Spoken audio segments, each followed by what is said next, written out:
Hello, I'm Evan Recatune, joined here by the pride of Nashville, Alex Apple, and welcome to another edition of TCU Sports Now. As I'm here on University, where in about 48 hours, the street will be lined up with TCU fans, both young and old, to catch a glimpse of the TCU homecoming parade.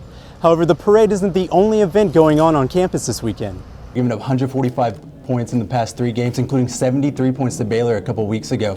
So I think if the TCU offense doesn't get it going today, I don't know if they ever will. People see that 11 o'clock start and they wonder, who schedules that? Do you have any say in that? Or? No. Go down their passing attack. Well, I think they just have to stay disciplined. As you said, they ranked 10th in the nation in passing, and Garrett Gilbert was a 5-star recruit coming out of Texas. And he makes the plays and he shows that flashes occasionally, but if you get pressure on him, he will make mistakes. It's going to be a matchup to watch. We might be seeing that matchup on Sunday here in the near future.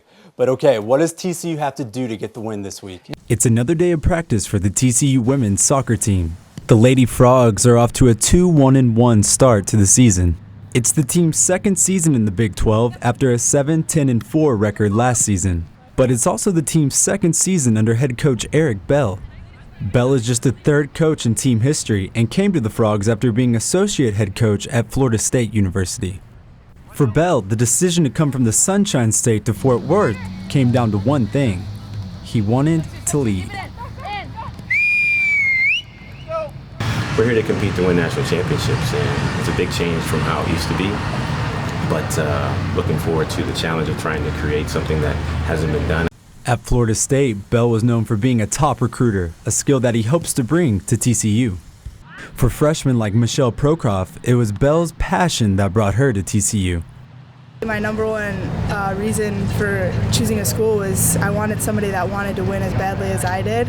For seniors like Morgan Lane, Bell brought a much-needed change of mindset to the team. A lot clearer goals now. We all have one common purpose, and we're really focused on what we're trying to do, get to the NCAA tournament.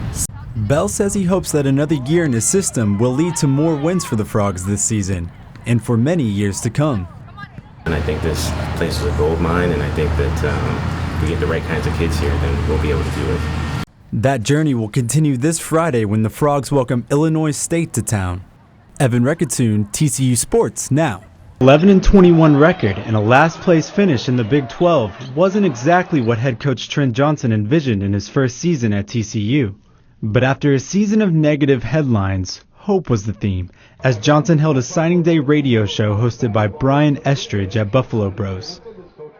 The event, which was open to the public, gave Johnson the opportunity to talk about what some are saying is the best recruiting class in TCU history, a class that features 6'5" shooting guard Brandon Parrish from Seguin High School in Arlington, 6'2" point guard Michael Williams from Ronald Reagan High School in San Antonio, the 6'6" Hudson Price from First Academy in Orlando, Florida, and the most talked about and highly rated of the group, 6'10" Kavar Shepard of Prime Prep Academy in Fort Worth, who turned down offers from the likes of Kansas to come to TCU. Brian Estridge, who has been calling TCU games since 1998, is one of those who believes this class is something special. You've got the superstar in Kavar Shepard, but then you've got depth behind him that I think come in and become immediate impact guys. I think there's something to be said about that. Johnson knows, however, the opinions of sports pundits doesn't guarantee success. Sit up here and talk about Kavar, what he's going to do in the league, and Mike, what he's going to do in the league, and Brandon, what he's going to do in the league, and Hudson. It's real premature.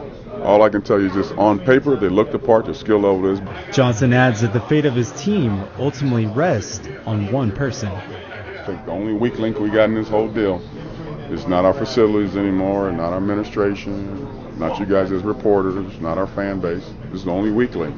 So good players make good coaches, so I feel good about it. The Frogs will get to work soon. Johnson says he expects all of his recruits to report June 2nd for summer school and workouts. Evan Recatune, TCU Sports Now. Fans pile in the Juan Seguin High School gymnasium to watch the Seguin Cougars take on the Waxahachie Indians. The Cougars are ranked 5th in the state and one of the favorites to win the state title after coming up short the past 2 seasons. As the teams prepare and shoot around, one player stands out above the rest.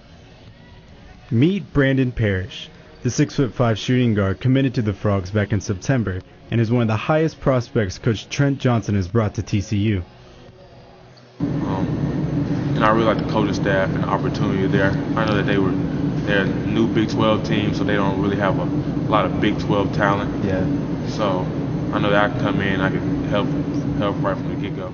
On this given night, Parrish starts the game on the bench, a move he said was made to give other teammates playing time. While some might think it's strange for a team's leading scorer who averages almost 15 points a game not to start, it is this selfless attitude that made Al Parrish realize he might have a special player on his hands. That was willing to sacrifice his game. And then once I saw him dealing with that, not having a problem with it, and kind of embracing it from a team perspective, it showed me then that he may have a future playing basketball. When Parrish does take the court, it's not hard to see some of the skills that make him one of the top players in the state. A spot-up shooter as well as a great on-the-ball defender, Parrish likens his game to that of Danny Granger from the Indiana Pacers. However, Coach Bobby Thigpen, who has been at Seguin for 6 years, says it's what Parrish does off the court that makes him really special. Brandon's a great person, great kid, great academics. He's just all around, just everything's good about him. Parrish says while he's ready to finish his high school career out strong, he can't wait to get to TCU in the fall. Evan Recatune, TCU Sports Now.